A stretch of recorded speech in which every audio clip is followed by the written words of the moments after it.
XC Falcon that fell straight from heaven.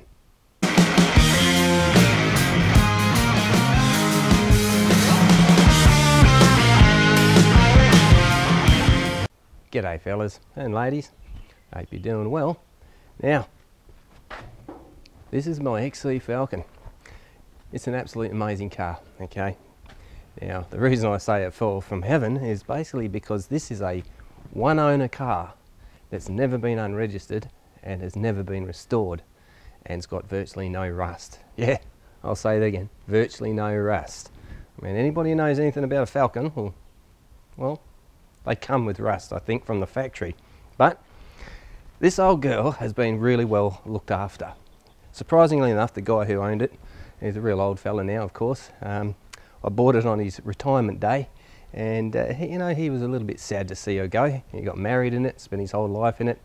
As I say, one owner, 45 years, and he really didn't know much about cars, but he knew enough about them to make sure that it didn't rust out, right? Now, funnily enough, what he chose to do was fill everything with motor oil. Now, she smells a little bit like motor oil, but that can all be cleaned out, no problems, and it worked. Now, the other thing he did was seal everything with silicone, and I've got a hell of a job to get all the silicone out of this thing, but the important part is it did work, and she has no rust. And as unconventional as it may have seemed to have done this, it's really quite ugly. I'll show you around in a minute, but it worked, and this thing just doesn't have rust in it. And some of the places that normally rust out with just looking at them, just not there. Right now, I would much prefer to spend a few hundred hours cleaning silicone off than spending 10 grand on having rust repairs done. It's certainly a much better deal. But without ado, let's have a look around the big girl, eh? Now, as I said, she's a 78. It's a Falcon 500. It come with virtually no options at all. A lot of these old rigs came with bench seats and that sort of stuff, but this one does have buckets, which is quite good, and they're factory original, and it's a 3-speed column automatic. Now, I'll just start out and around here, right? We can have a look down here. And it's got some patina, but it doesn't have any rust. Look at this down here. Look at this guard. It's absolutely spotless. And those seals have nothing. They're just seal and they're not rust. And you can see in these doors here, nothing in here, nothing in there, nothing here. You can see it's just got a little bit of stone rash going on here, but nothing, no rust down here. All around here you got just, normal wear and tear scratches. This is just stone chip damage, big scratch there, little ding, and you can see this is stone chip damage down here as well. This is all original metal.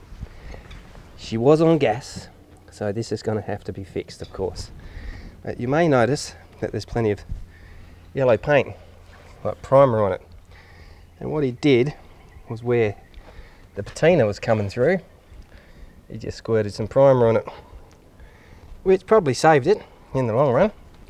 But the other fact is that this car is still registered and drives. He was driving it the day I picked it up. Those are the original number plates. And yeah, she's never been off the road a day in her life. 45 years, never off the road. It just doesn't happen these days, right? You get them in fairly good condition sometimes, but with the combination of licensed running and no rust, well, I've never seen it. I bought a few of these back in the 90s, a few in the 80s as well, actually, and they had more rust in than you can poke a stick at. But you see here, this is the silicone I'm telling you about. It's just caked on everywhere, I've been digging a bit out down the side here, and you can see this yellow paint just sort of scratches off. So it's going to come off as well. But none of that is rust when you look at the yellow stuff on here. It's all paint. Now again, this is the only spot it has rust, right there in this guard. Alright, and like I've said, if you know anything about Falcons, usually this is just completely gone. But that's not too bad. I guess that's the spot he missed. It's just a little bit of yin and all the yang, but that is going to be almost nothing to fix. Very simple to fix. All the stone, all the sills, perfect down these sides. Now, so you'll see, this is all original, and all the black stuff, that's just dirty motor oil. Alright, now the interior is not too bad. Yeah, down here as well. It's just motor oil and silicone everywhere. It's not too bad, as I say, on the inside. It's you know, the seats are well used. They need reupholstering, and it's got a lot of sun fade. But that's also the original dash, which has got no cracks in it whatsoever. And like I said, it's a 6-cylinder column shift automatic. All standard with a little dicky seat there. But you can see no rust again. A lot of time you get these areas here completely rusted out, and this area here completely gone. But nothing, no rust. In the back, same deal. Nothing, no rust. All clean through here. Clean through here. No rust up in the seals here. Up and down in there, no rust. Pretty tidy. Again, this was a family car, so the back seat got used, as you can see. It's a bit crated. Yeah, but again, 45-year-old original upholstery, living here in Western Australia with the sun. It's amazing that there's anything left in it. Oh, the roof, nice. It's all complete. No tears, no damage. It's all there. All nice and complete. It's even still got its parcel shelf still in it. Nice. Now have a listen to this. Door shut properly. It's even got an immobiliser from the 90s. Remember that? When the government made it compulsory to have immobilisers in cars. Yep. And again, on these seals here, no rust. Plenty of silicone. Plenty. But no rust. Let's put some nice big wood screws in there. So that's probably reamed out the holes. But that won't be a problem either. Nothing around the boot. Oh, nice. It's got all the trim. This stuff here, the old sticky trim for, you know, door bump protection. That's stuck on there, but won't take much to get off. This is another thing that quite surprised me. Let's have a listen to this. Look at that. It just opens. Falcons, they often crap themselves on the boots, but that's quite good still. Down here, no rust again. This is silicone. That's all that is. Silicone all the way down in here. Now the boot seal, he siliconed all that in. No rust through here. The seal's completely stuffed, but again, he sealed it all up with the silicone. It's nice through here. And I've pulled this off, as you can see.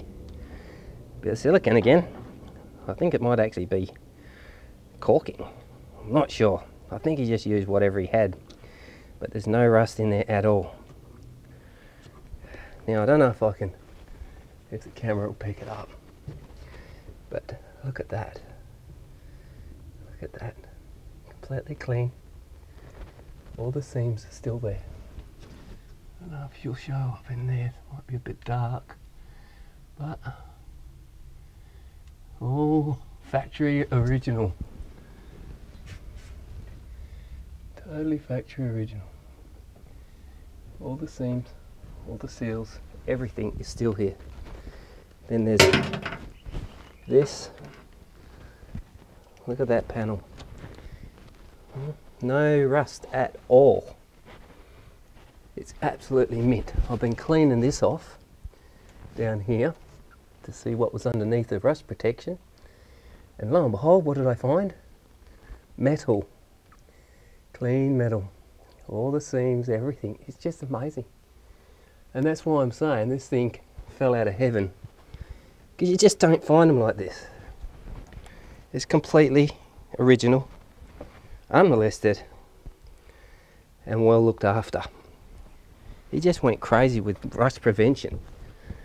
Now, the old fella was in the Navy, you can see there, and I think the old sea dog realised that, you know, because of dealing with salt and ships and all that sort of stuff and the rust problems they have, that he made sure that she didn't have any rust.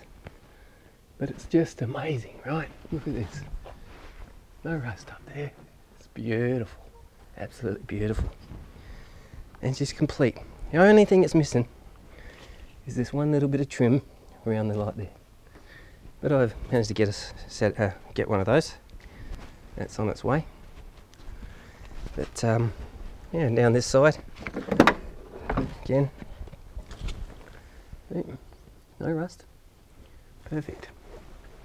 And I know I'm saying no rust a lot, but that's because there's no rust, right? It's just mind blowing. And then this. Even the door handles all still work.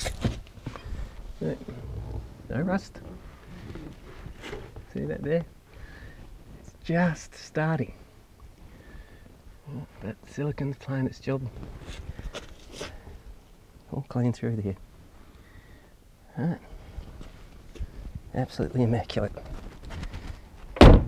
Now, let's have a look in the engine bay, eh? Let's see what's going in the thunderbox.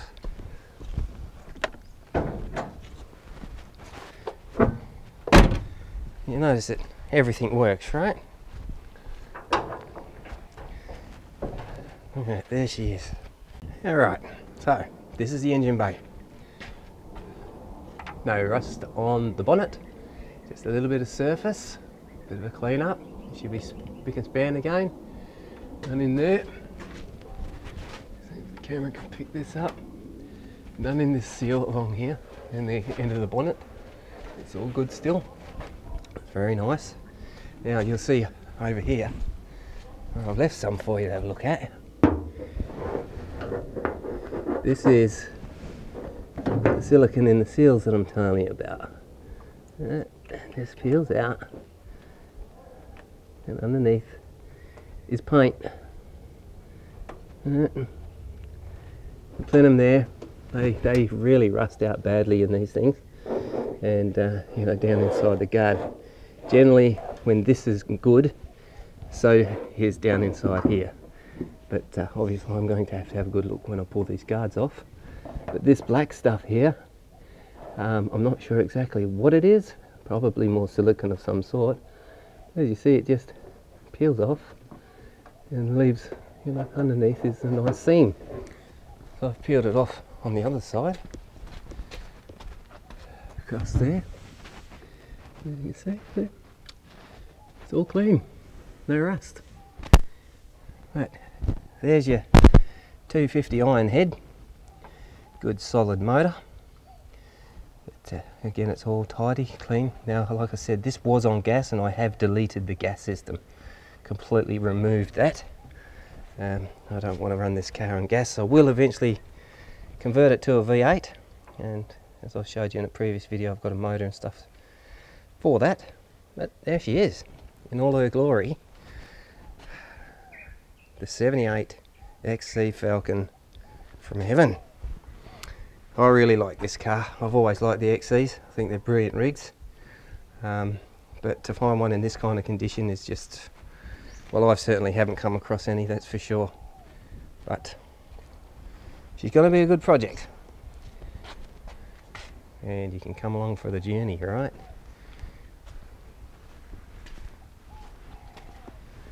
Now, I did say to you, yeah, she's a column shift auto, right? I'll be putting a T-bar in it, but minimising, definitely minimising modifications. I'll keep it the same white. I'll probably hold on to the patina for a while, but we'll see what happens with that. Paint jobs aren't cheap, so we'll see how we go. So as you can see, she's an absolute winner, this car, and I'm really looking forward to getting fully stuck into it. Now that I've shown you guys its condition that I've got it in, I can certainly get started on it, that's for sure. But I'm just amazed by it. I can't get over the fact that it's been 45 years and never unregistered, never restored, and one owner. The old fella that I got it off of literally, shed a tear and gave it a kiss goodbye when it left. And I promised him that I was going to take care of it and bring it back up to its original condition, except for the fact that it's going to get a V8 in it, of course. But I don't think he was too unhappy about that. He said to me when he did buy the car that he couldn't afford the V8 version, so it's all good, right? But there you go. I mean, really, what else can I say about this thing? It's just so amazing. Right? Now, in the video, my comeback video, I did show you a V8, but I think I better show you again for those of you who haven't seen that. So we'll have a quick look at that, right? Righto, so here's the 302 that's going in it. I do like 302s, I really do like them. I've had quite a few of them, and at the end of the day, for the cost of buying one these days, it's really much more economical, right? And for those few extra horsepowers you're going to get out of a 351, I don't think it's really worth it, to be honest with you. Apart from the fact that I like drivable cars, if I wanted a race car, well, I probably wouldn't buy a 351 anyway. I'd probably get something a little bit more radical, but I like drivability, I like a smooth ride, and I like it to be, a normal car, so something that the wife can drive as well, right? So the 302 is what I'm going to go with. Now I've got this one, but I do have another one, and what I have to do is pull this one to pieces and find out just how good or bad it is, and see what happens, right? Who knows what's going on in the inside of this thing? It's a junkyard motor. It could have been sitting there since the 90s. You really don't know, right, how long it's been sitting. It does turn, that's the main part. It's got no compression, so the rings are probably all completely gone. Who knows, but we'll see what's going on. But these are a small block motor, which are brilliant. But you've got 2V heads, 2V intake manifold. It's more than likely got closed chamber heads on it. I'd be very surprised if it had open chamber. Open chamber generally goes with the 351. Yeah, they're the smallest of the Cleveland range, basically, that we've ever had here in Australia. But it will do the trick. It will make a nice note. It will give some good towy performance, and it will still be affordable, right? It's only when you start going into the big builds that you're going to have big bucks, right? And that's another reason I like to stay close to kind of standard, because you build what you've got and you can save yourself a whole heap of money. But yeah, she's just a chunk of iron at the moment, and as you can see, it's still got the standard exhaust manifolds on it. It hasn't been souped up. I think at some point in its history, somebody, I don't know, went to the old car shop and put some shiny bits on it, but there's not much of it. It did have a water pump, but I took that off. It was completely trashed, again from sitting in the junkyard for so long. It just was, you throw it away. This harmonic balancer looks a little bit ordinary, but I'll get it cleaned up and see what's going on with that one. If the rubber seal's still pretty good in there, it will still work, but again, I have another one, and we'll see what comes of that. But I'll give you a little close-up look around it.